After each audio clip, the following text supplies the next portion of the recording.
Dengue జ్వరం వినడానికి సాధారణంగానే అనిపించవచ్చు, కానిదొక చిన్న దోమకాటుతో మొదలై ఒక్కొక్కసారి ప్రాణాలకే ముప్పు తెస్తుంది. ప్రపంచవ్యాప్తంగా ఎంతోమంది ఆరోగ్యం మీద ఇది చాలా పెద్ద ప్రభావం చూపిస్తుంది. సో ఈరోజు మనం ఈ సైలెంట్ కిల్లర్ గురించి, అవును, ఈ నిశ్శబ్ద ముప్పు గురించి కాస్త లోతుగా తెలుసుకుందాం. ఈ మ్యాప్లో ఎర్రగా కనిపిస్తున్న ప్రాంతాలు చూశారంటే అవన్నీ డెంగ్యూ ప్రభావానికి లోనైనవే. అంటే ప్రతి ఏటా లక్షల కాదు, కోట్ల మంది ఈ వ్యాధి బారిన పడుతున్నారన్నమాట. ఇదేదో మామూలు జ్వరం కాదు, దీని ప్రభావం ప్రపంచవ్యాప్తంగా ఉంది. అందుకే దీని గురించి పూర్తిగా అర్థం చేసుకోవడం చాలా చాలా అవసరం. సరే, ఈరోజు మనం ఒక 5 ముఖ్యమైన విషయాల గురించి మాట్లాడుకుందాం. అసలు డెంగ్యూని ఒక గ్లోబల్ థ్రెట్గా ఎందుకు చూస్తున్నారు? దోమకాటుతో ఇది ఎలా వ్యాపిస్తుంది? ఒకసారి వైరస్ మన బాడీలోకి వెళ్తే ఏం జరుగుతుంది? మరి దీని లక్షణాలను ఎలా గుర్తించాలి? అన్నింటికన్నా ముఖ్యంగా దీని నుంచి మనల్ని మనం ఎలా కాపాడుకోవాలి? వీటన్నిటినీ చూద్దాం. ఓకే, మొదటి సెక్షన్ ఒక నిశ్శబ్ద ప్రపంచ ముప్పు. అసలు దీన్ని నిశ్శబ్ద ముప్పు అని ఎందుకంటున్నారో తెలుసా?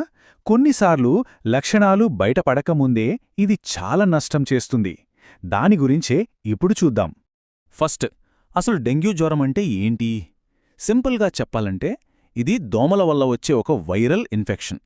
దీని స్పెషాలిటీ ఏంటంటే దీని ప్రభావం ఒక్కొక్కళ్ళో ఒక్కోలా ఉంటుంది.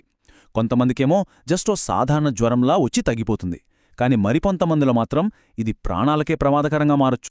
రైట్, ఇప్పుడు సెకండ్ సెక్షన్కి వద్దాం. దోమకాటు. ఈ వ్యాధి వ్యాపించడానికి అసలు కారణం ఎవరు? ఈ కథ ఎక్కడ మొదలవుతుందో చూద్దాం. ఈ వైరస్ను మనదాకా తీసుకొచ్చేది అదేనండి, క్యారియర్. ఈ ఏడెస్ దోమ. చూడ్డానికి చాలా చిన్నగా ఉంటుంది కదా, కానీ ఇది చేసే డ్యామేజ్ మాత్రం చాలా చాలా పెద్దది. ఇక్కడ ఒక ఇంట్రెస్టింగ్ విషయమేంటంటే డెంగ్యూని వ్యాప్తి చేసేది ఆడ ఏడిస్ దోమలు మాత్రమే. ఇంకో విషయమేంటంటే అవి ఎక్కువగా పగటిపూటే కుడతాయి. ఎందుకంటారా? సింపుల్, అవి మన లైఫ్ స్టైల్కి అలవాటు పడిపోయాయి. మనం మన పనుల్లో బిజీగా ఉన్నప్పుడే అవి సైలెంట్గా వాటి పని కానిచ్చేస్తాయన్నమాట. ఇది గుర్తుపెట్టుకోవడం చాలా ఇంపార్టెంట్. అయితే ఇక్కడ మనం ఒకటి క్లియర్గా అర్థం చేసుకోవాలి. దోమ జస్ట్ ఒక క్యారియర్, ఒక వెహికల్ లాంటిది. అసలు విలన్ మాత్రం డెంగ్యూ వైరస్.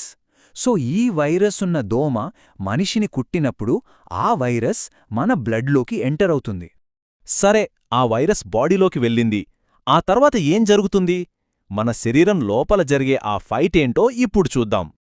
ఇది స్టెప్ బై స్టెప్ జరుగుతుంది. ఫస్ట్, వైరస్ మన రక్తంలో కలుస్తుంది. అక్కడ అది రాకెట్ స్పీడ్తో మల్టిప్లై అవుతుంది. వెంటనే మన ఇమ్యూన్ సిస్టమ్, అంటే మన రోగనిరోధక వ్యవస్థ